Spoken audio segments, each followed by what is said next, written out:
FOMC에 대한 깊이 있는 분석 듣고 오셨습니다. 이번에는 기사로 함께 연결 짓는 시간 갖도록 하겠습니다. 오늘의 외신 네컷 함께 보시죠. 네 가지 외신 오늘도 보도록 하겠습니다. 파월과 그리고 트럼프 위주로 사진을 가져왔는데요.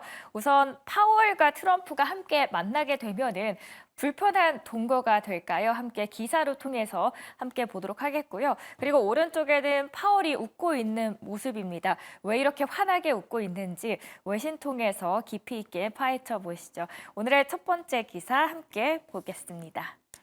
오늘은 월스트리트 저널에서 보도된 바입니다. 미국의 연준 금리 인하 0.25%를 인하했다라는 내용입니다. 9월에 이어서 이번에 추가적으로 금리 인하를 단행한 건데요.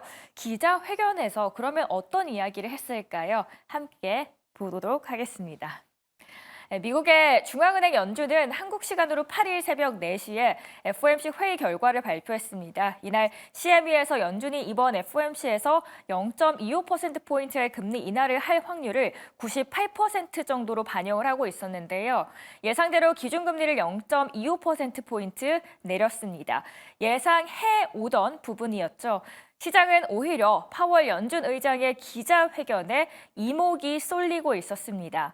도널드 트럼프 공화당 대선 후보가 대통령에 당선됐기 때문이겠죠.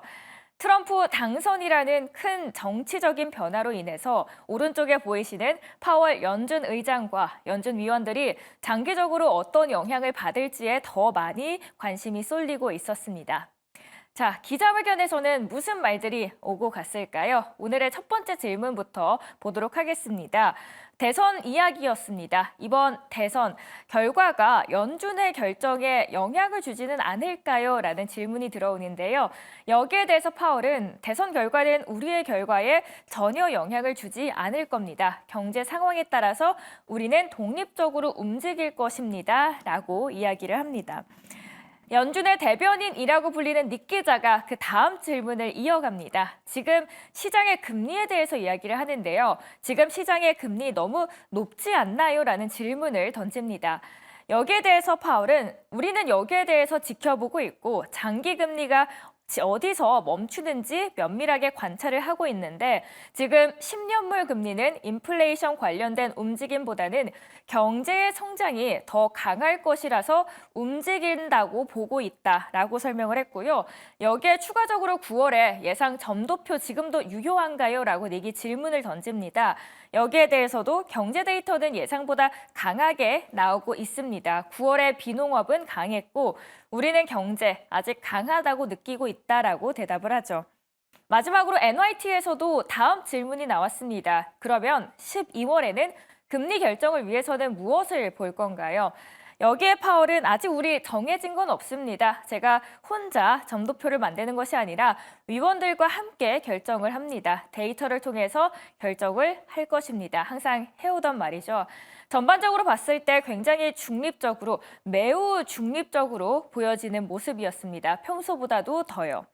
이 외에도 이번에 트럼프의 당선은 그러면은 어떤 영향을 줄지 외신은 어떻게 해석을 했을까요? 우선 CNBC에서는 지출 확대, 공격적인 관세 같은 트럼프의 의제가 실현이 된다면 인플레이션 억제를 위해서 노력해온 연준이 상당한 영향을 받을 수 있다라고 언급을 합니다.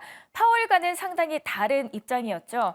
트럼프의 고립주의 경제 정책이 인플레이션 상승에 다시 한번 불을 붙일 수 있다라고 보고 있는 겁니다. 프랑스 경영대학교 경제학 교수는 트럼프의 경제 정책이 만약에 전면적으로 시행이 될 경우에는 미국의 경제 산출량이 상당히 감소하고 인플레이션이 크게 더 오를 가능성이 있다라고 언급을 합니다. 이 외에도 투자 플랫폼 하그리스브리스는 트럼프 승리 이후 달러 강세가 나타나는 건 트럼프가 세금을 인하하고 관세를 인상하면서 이민을 단속할 것이라는 기대가 반영된 건데 그렇게 된다면 인플레이션을 유발할 거고 앞으로 몇 년간 금리는 더 오를 가능성이 높다라고 말합니다. 마지막으로 일본 노무라는 관세로 인한 인플레이션 충격이 현실화될 때까지 연준은 통화 정책을 보류하면서 2025년에는 단 한 차례의 금리 인하를 할 것이다라고 예상을 했습니다. 인플레이션이 다시 상승을 하면 연준은 금리를 쉽게 내리기 어려워질 수밖에 없는 상황입니다. 특히 트럼프가 약속한 대로 중국에 대규모 관세를 부과할 경우에는 미국의 인플레이션을 끌어올릴 수 있는 동일한 힘이 다른 곳의 물가에 부담을 줄 수 있겠죠. 그래서 BNP는 중국은 성장을 되살리기 위해서 필사적으로 미국을 벗어나서 새로운 시장을 찾고 유럽을 비롯한 다른 지역에 제품을 덤핑할 가능성이 있다라고까지 추측을 하고 있습니다. 자, 이번에 FOMC 회의에서 어떤 이야기들이 나왔고 그리고 질문을 통해서 파월이 어떤 생각을 갖고 있는지에 대해서 들어봤습니다. 자, 그렇다면 이번에 파월 그리고 트럼프는 어떤 동거를 하게 될까요? 다음 페이지에서 보시죠. 이번에는 야후 파이낸스에서 보도가 됐습니다. 제목을 불편한 동거라고 지었는데요. 당신 해고야라고 하면서 앞으로 경제 수장들을 물갈이할 수 있다라는 전망들이 나옵니다. 그런데 파월, 그럼 어떻게 되는 거야? 레임덕이 빠뜨릴 수 있다라고 야후 파이낸스에서는 해석을 했는데요. 왜 이렇게 해석을 하고 있는지 함께 들여다보시죠. 미국 대선에서 도널드 트럼프 전 대통령이 당선이 됐습니다. 과연 제롬 파월 의장이 기존 입지를 유지할 수 있을지 주목되는 두 번째 포인트입니다.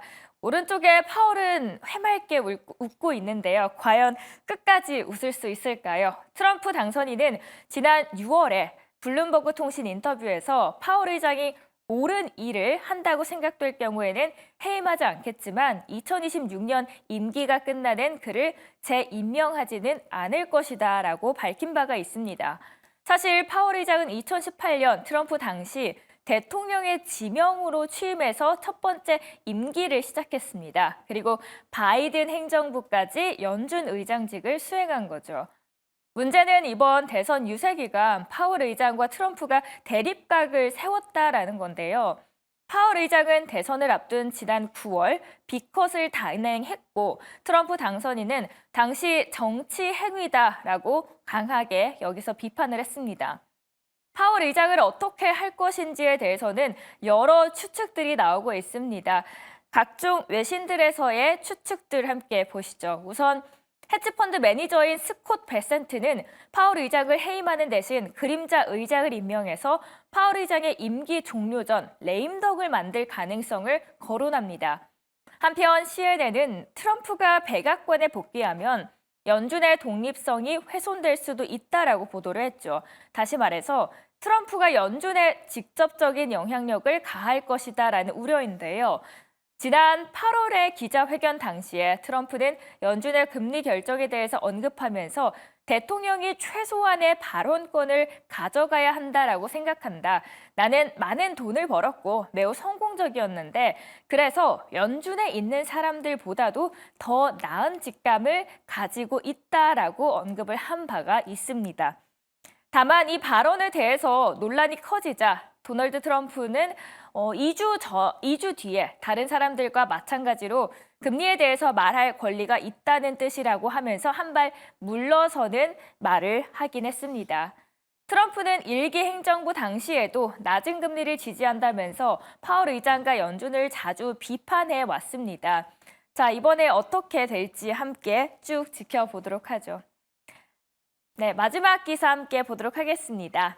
이번에는 중국 이야기입니다. 중국 증시가 하락 출발한 후에 부양책 기대감이 점점 더 높아지면서 마지막에는 힘을 내줬습니다. 어떤 이야기들이 있었을까요? 함께 보시죠. 부양책입니다. 도널드 트럼프 2기에 대한 우려가 시장에 퍼졌습니다. 일본 증시는 전날 상승에 대한 차익 실현 매물에 흔들렸고요. 반면에 중화권 증시는 당국의 추가 경기 부양책에 대한 기대감에 오히려 상승을 했습니다.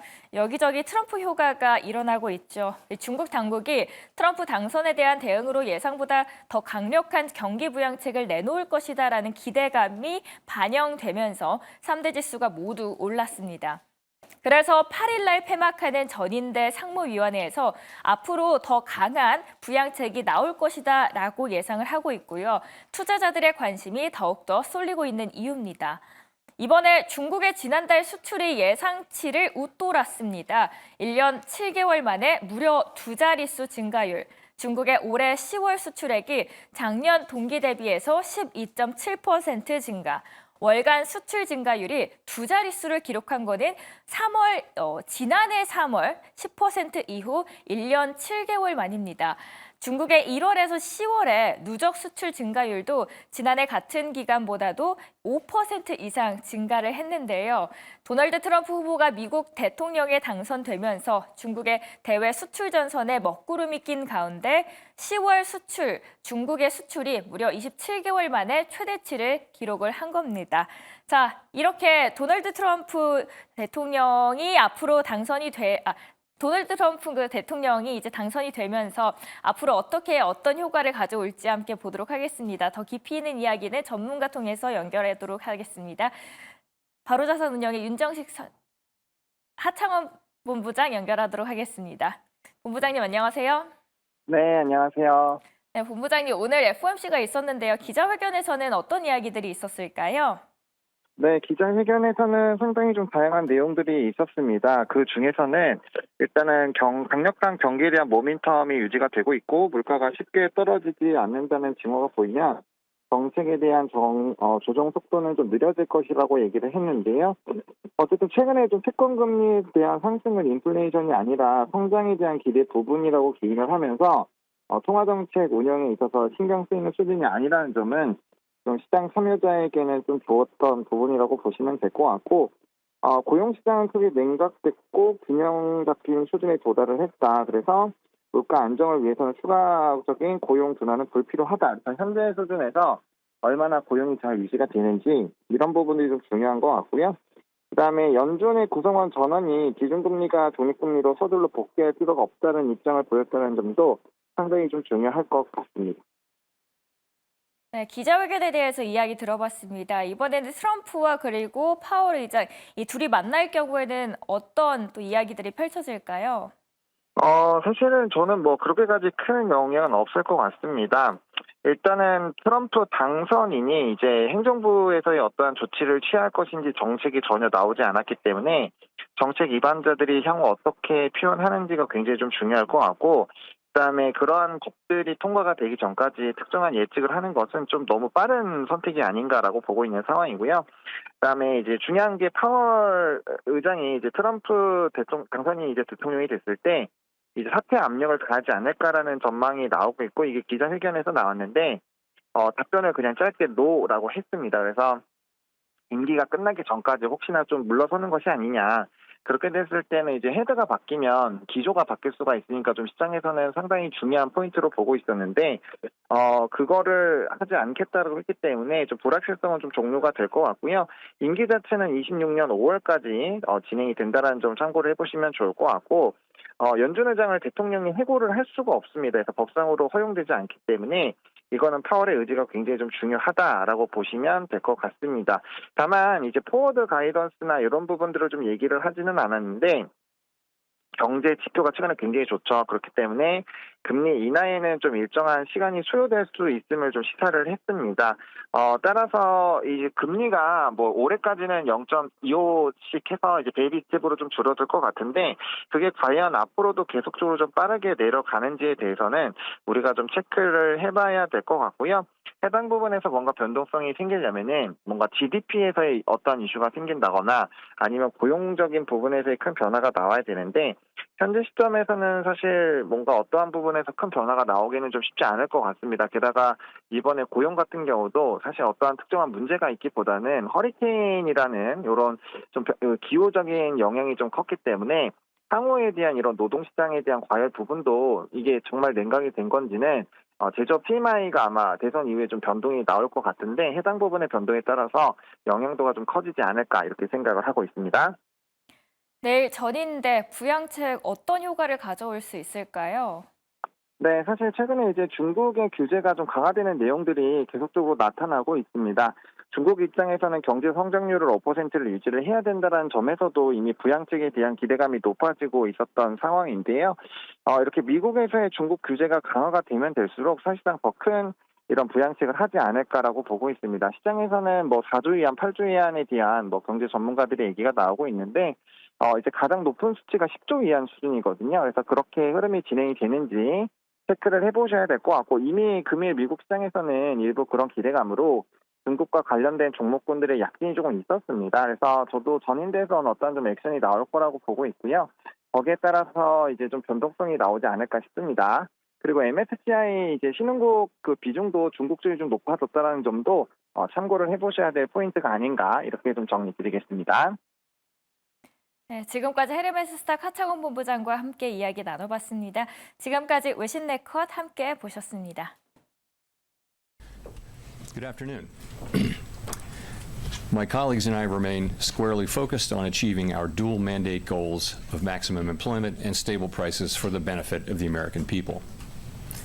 The economy is strong overall and has made significant progress toward our goals over the past 2 years.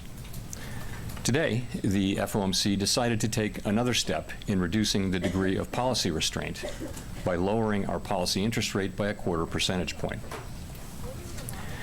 We continue to be confident that with an appropriate recalibration of our policy stance, strength in the economy and the labor market can be maintained. With inflation